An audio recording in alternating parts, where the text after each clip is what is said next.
अस्सलाम वालेकुम and welcome to the program war room. Once again एक दफ़ा फिर आपको खुशामदीद कहेंगे। ये एक्सक्लूसिव प्रोग्राम चैनल 5 न्यूज़ से आपके लिए लेकर आ रहे हैं और ये इंतहाई गैर मामूली प्रोग्राम है। बहुत सारे प्रोग्राम्स आप यकीनन देख रहे हैं, मुख्तलिफ हवालों से गुफ्तगू हो रही है, तहम हमारी कोशिश ये है कि हम आप तक सच्चाई लेकर आएँ, न सिर्फ तनाज़ात के हवाले से जो इस वक्त ख़ास तौर पर मिडिल ईस्ट का क्राइसिस है, बल्कि इसके साथ साथ इस वक्त जो ग्राउंड रियलिटीज़ हैं, ख़ास तौर पे पाकिस्तान को जो मौशी चैलेंजेस दरपेश हैं और आने वाले वक्त में किन ख़तरात का सामना है, उसके हवाले से वॉर रूम में गुफ्तगू करेंगे। हमारे साथ यहाँ पर मंजर रिजवी साहब तशरीफ़ फरमाए, हमारे साथी एंकर हैं, उनको भी खुशामदीद कहूँगा। बहुत शुक्रिया मंजर भाई प्रोग्राम में वक्त देने के लिए। और जनाब सवाल जवाब का सिलसिला यकीनन शुरू होगा और उससे पहले चंद गुजारिशात हैं। सोशल मीडिया के ज़रिए बहुत सारे पैगामात हम तक पहुँच रहे हैं।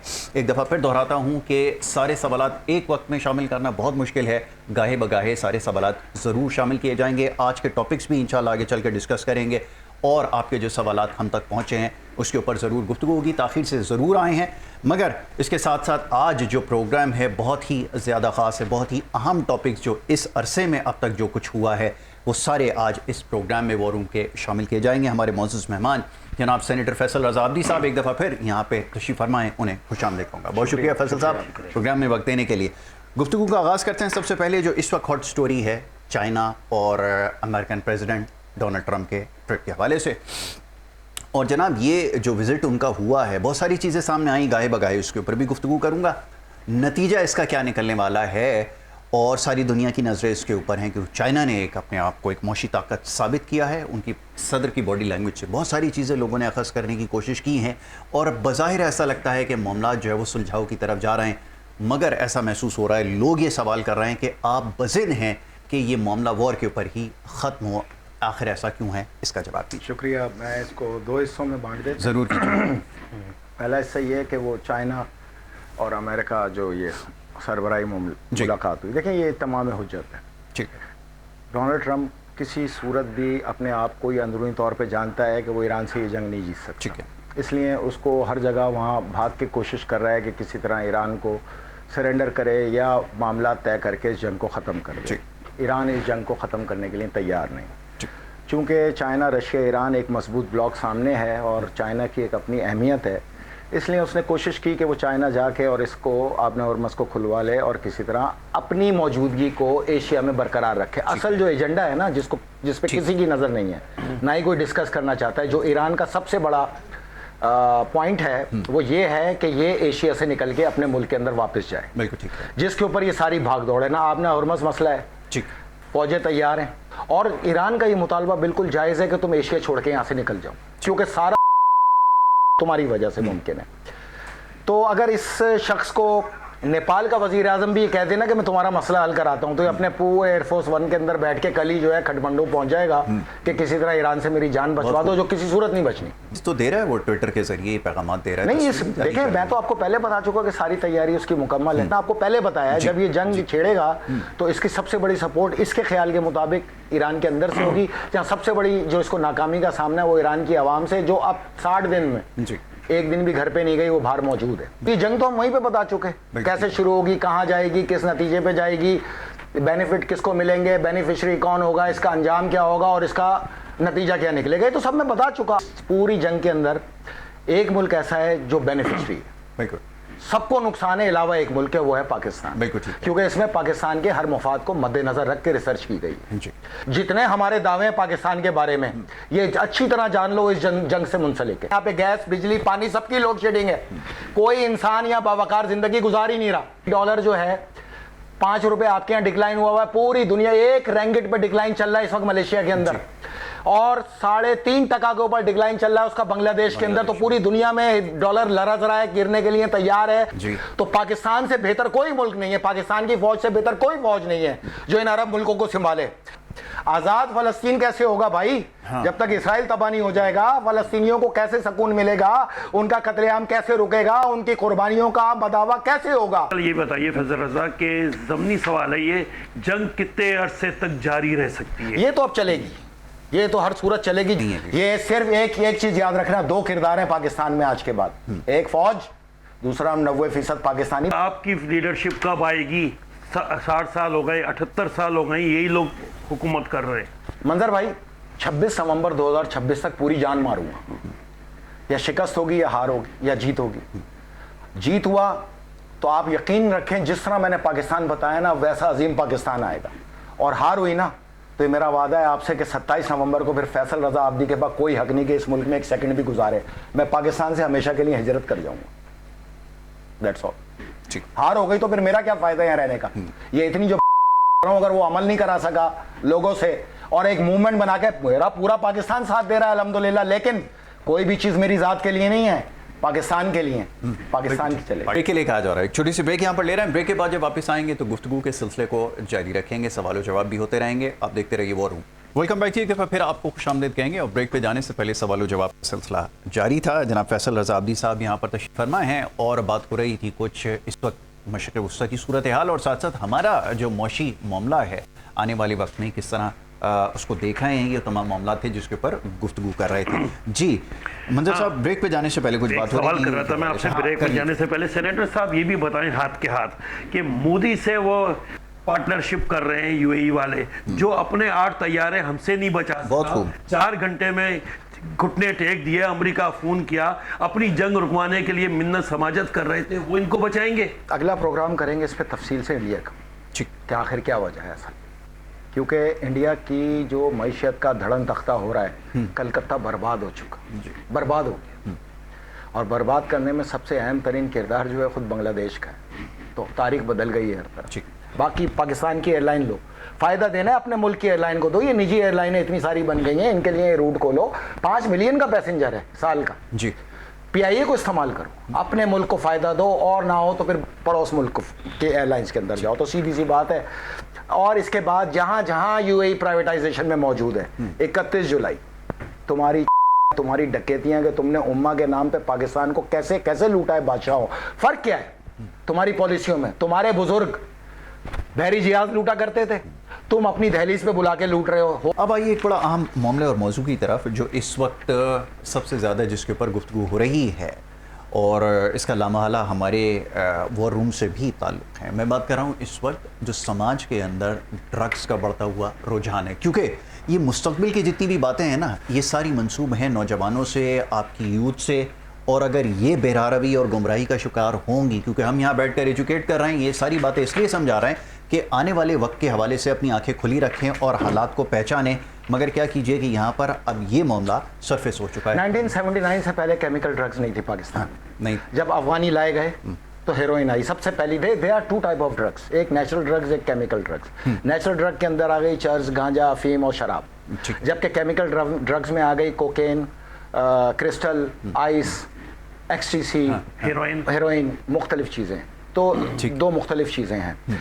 अच्छा, 1979 से में हेरोइन आई और उसके बाद जो है इंजेक्शन के ज़रिए ड्रग्स लेने का आगाज़ पाकिस्तान में सन 2000 में हुआ, जबकि ये जो केमिकल ड्रग्स है, ये कोकेन और आइस, ये 2012 के अंदर माशरे के अंदर आई। पहले ये अमीरों के एक नशा हुआ करता था, फिर पाकिस्तान के अंदर सियासतदान आया जिसका नाम था इमरान अहमद खान नियाज़ी।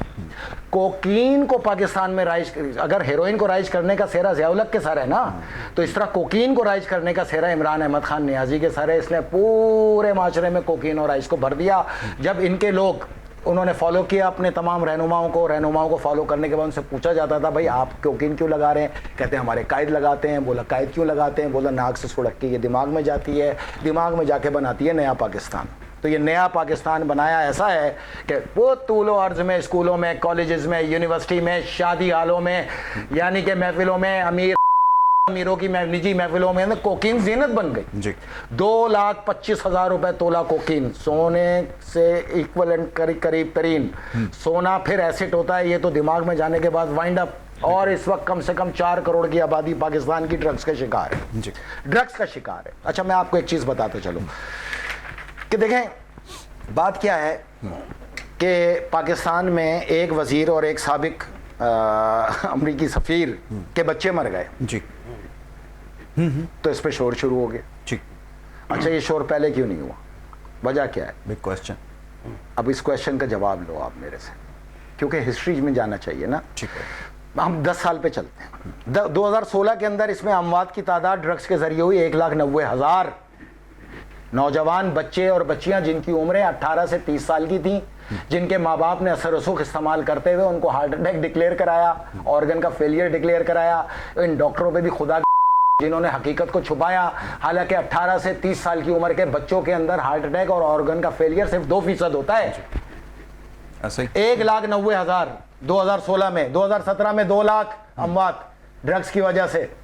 नौजवान बच्चे और बच्चियां मेरे मुल्क का मुस्तकबिल, आप जिस औलाद को परवान चढ़ा के बड़बड़ा करते हो, जिनके सहारे आप ये मेहनतें करते हो, वो कब्र के जीनत बन गए। 2018 के अंदर 2,10,000, 2020 के अंदर 2,25,000, 2021 के अंदर 2,34,000, 2022 के अंदर 2,45,000, 2023 के अंदर 2,55,000, 2024 में 2,75,000, 2025 में और अब तक 3,10,000। रोजाना की अमवात 725। कुल अमवात इस 10 साल के अंदर 23,75,000। इस मुल्क का मुस्तकबिल लुकमा अजल हो गया सिर्फ इस ड्रग्स की वजह से।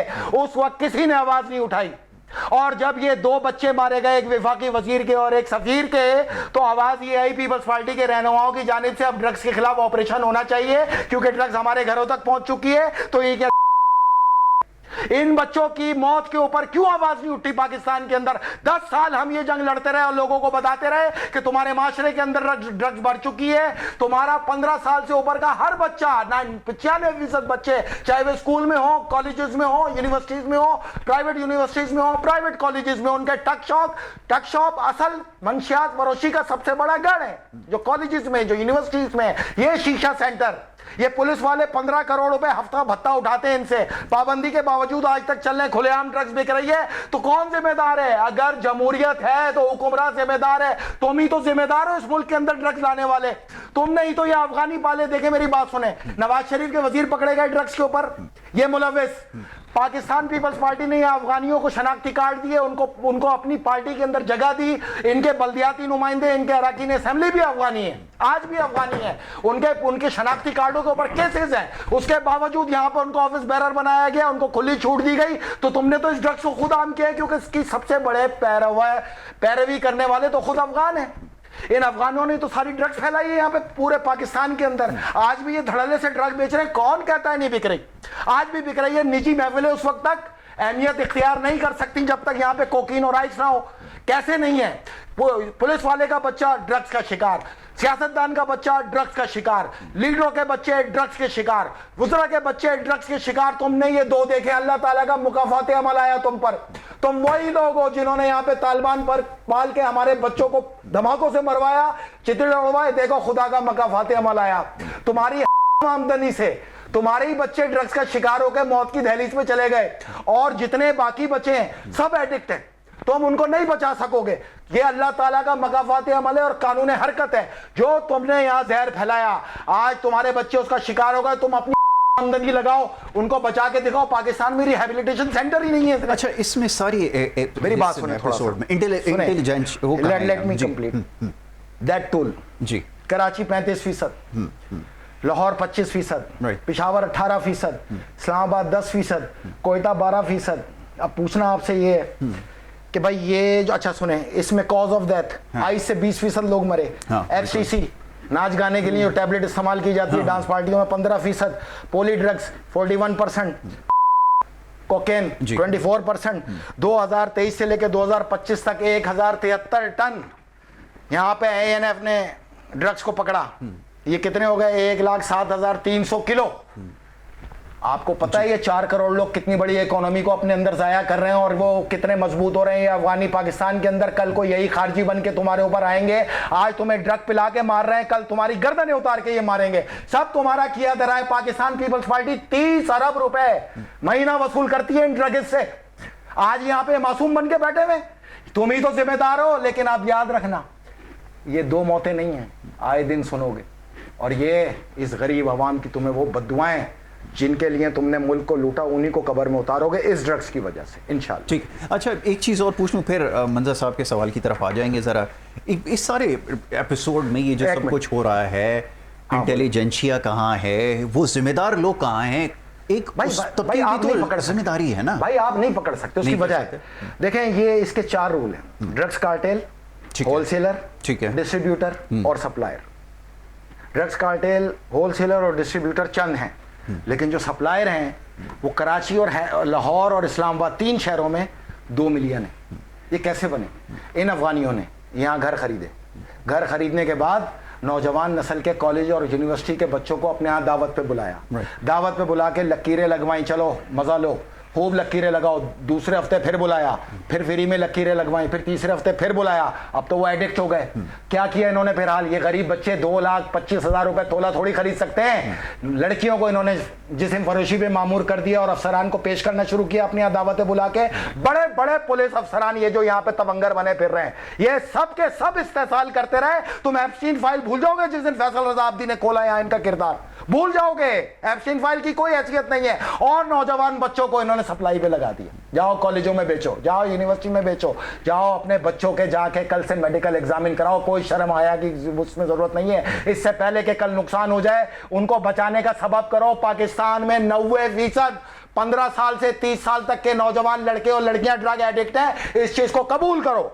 अगर तुमने इन चीजों को कबूल नहीं किया, इस पे काबू नहीं पा सकते। और एक ही इलाज है, जिसके पास ड्रग निकले, शूट एट साइट, मारो उसको।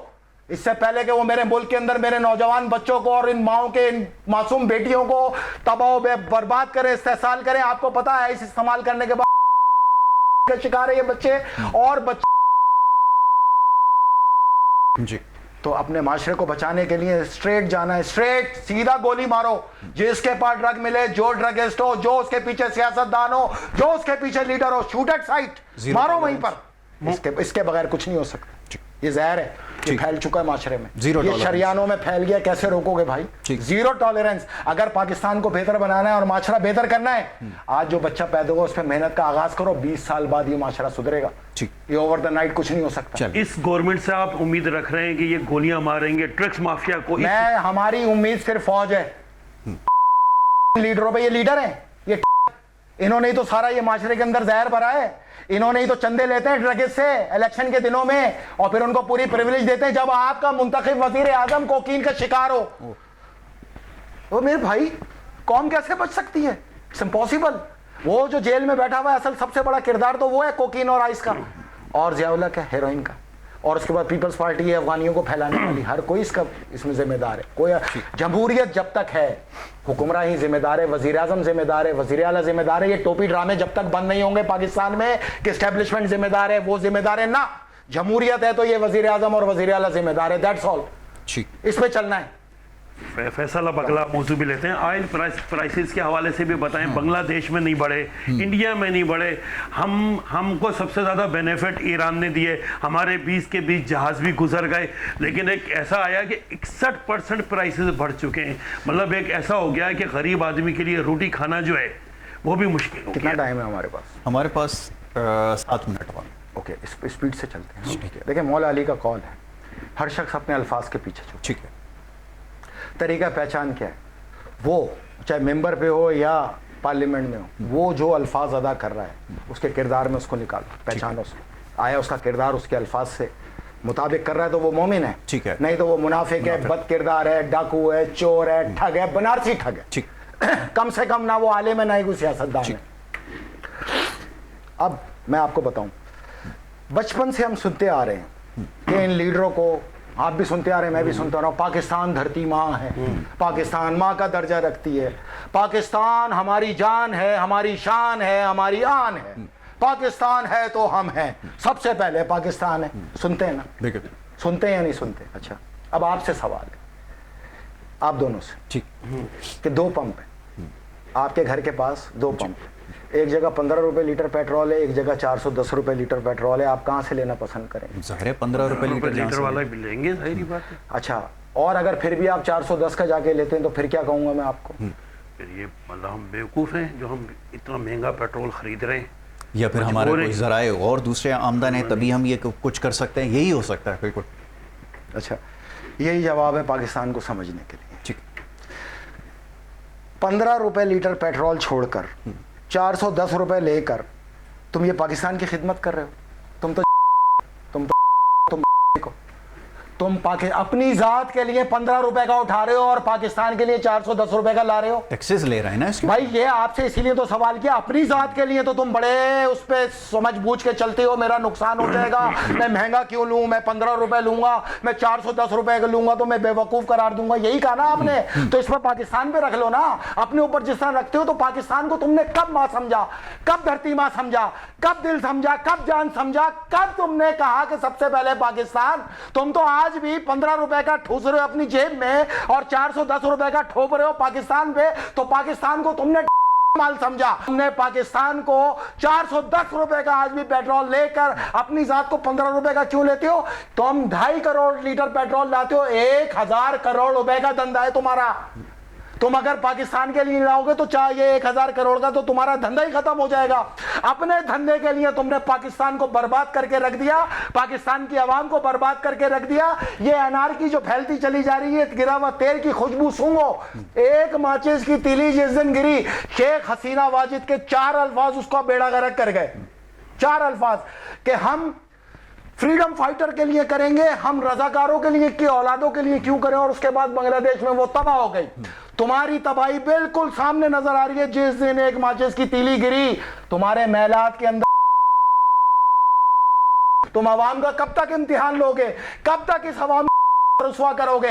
हमारे बाप दादों ने ये पाकिस्तान इसलिए बना के तुम्हें दिया कि तुम इसको लूटो। वक्त मेरे पास बिल्कुल कम है। एक बड़ा इंपॉर्टेंट टॉपिक है, अब बात हम अपनी कर लेते हैं, हमारे ऊपर भी आ जाएं जरा। मीडिया के हवाले से भी बड़ी बात हो रही है ना कि हम ये आवाज बुलंद कर रहे हैं, तो खामोशी क्यों है? 3 मिनट का टाइम देंगे। ठीक है, 3 मिनट आपके, जल्दी से। खामोशी क्यों है? सहाफत एक पेशा है। सहाफत का आगाज अंबिया से हुआ, जब आईन खुदा की किताबें नाजिल हुई, तौरात, ज़बूर, इंजील, कुरान मजीद। उस आइन के तहत जो तशरीह की गई और इस तशरीह को आगे बढ़ाने वाले सहाफ़ी कहते हैं। ये मुकद्दस पेशा। हाँ। मसला तो ये है कि इस पर सहाफ़त खामोश क्यों है, इस जुल्म के ऊपर सहाफ़त खामोश क्यों? उसकी वजह है, मैं एक मिसाल देता हूँ और इनमें तमाम टीवी चैनल के मालिकान, अखबार के मालिकान को कहता हूँ, देखो 26 नवंबर तक हमने तुमसे तकाजा किया है कि ये धंधे बंद कर दो, नहीं तो आज तो मैं तुम्हारे नाम नहीं ले रहा, इशारतन करके जा रहा हूँ। अगले प्रोग्राम में तुम कितने बड़े ब्लैकमेलर हो, तुम सहाफ़ी, तुम्हारे मुंह पे उठा के दे के मारूंगा, फिर मैं नहीं छोड़ूंगा। हमारे तुम्हारी कोई दुश्मनी नहीं। अगर फिर भी तुम दुश्मनी करना चाहते हो तो आओ, मैदान हाजिर है, आओ बीच में आओ। देखो मेरी बात सुनो, SBC एक इदारा है, रोजाना की 12 फाइलें पास होती हैं। तमाम टीवी मालकान 1 से लेके 30 दर्जे तक के, तमाम अखबारात के मालकान 1 से लेके 20 दर्जे तक के, तमाम NGOs और ये फलाही इदारे इंसानियत का काम करने वाले रोजाना की बुनियाद पे भत्ता वसूल करते हैं। 4 लाख रुपए एक टीवी वाला एक रोजाना का भत्ता अपने बीट रिपोर्टर के जरिए वसूल करता है। 13 इदारों में कराची के रोजाना के आप 1 करोड़ रुपए महीना और 13 इदारों में आप 10 करोड़ रुपए महीना सिर्फ 13 इदारों से उठाते हैं। इसीलिए तो आवाज नहीं निकलती। ये जितने एंकर बैठे हैं इनसे बोलते हैं, तुम दुनिया की उस पर बात करते हो, आओ या तो बोलो कि मैं झूठ बोल रहा हूं, नहीं तो अपने मालकान के किरदार पे बात करो। तुम अगर सहाफी हो तो तुम्हारे टीवी पे अल्फाज दूसरे होते हैं, यूट्यूब के ऊपर दूसरे होते हैं, इससे बड़ी मुनाफकत क्या होगी? तुमने अगर सच बोलना है तो पूरा बोलो, नहीं तो 50 करोड़ रुपए वी मालिक की मैं रिश्वत यहां पे खोलूंगा, इसकी ब्लैकमेलिंग खोलूंगा और नाम ले लेके खोलूंगा। अब मैं 26 नवंबर तक कोई आसरा नहीं है, स्ट्रेट अवे जाएंगे। हम तो बर्बाद हैं, तुमने तो हमें बर्बाद किया है। आओ बर्बाद आदमी से टकरा के देखो तुम्हारा कैसा। आओ मैदान में। ठीक हो गया, 31 जुलाई लास्ट डेट, खत्म हो गया। और सवालात और भी हैं लेकिन वक्त जो है वो बिल्कुल ख़त्म हो चुका है। और जनाब ये कि इस हफ्ते में मार्का हक के हवाले से भी जो है वो सिलसिला जारी रहा। और मार्का हक पे एक जुमला हदिया कर दीजिए, उसके बाद मुझे इजाज़त। ऐसा हदिया करेंगे ना 26 नवंबर को, हर तरफ मार्का हक नजर आएगा, इंडिया को तबाह बर्बाद कर देंगे। अगला हमारा पाकिस्तान से इसका वास्ता ही नहीं है, ठीक बाहर रह के करेंगे। ठीक हो गया इंशाल्लाह। चलें जी, वक्त हमारे पास यहाँ पे बिल्कुल खत्म हो जाता है। इंशाल्लाह नेक्स्ट टाइम आपसे मुलाकात होगी। यासिर हुसैन, मंजर रिजवी साहब, सेनेटर फैसल रज़ा आब्दी और हमारी पूरी टीम को अब इजाज़त दीजिए। अल्लाह के बाद।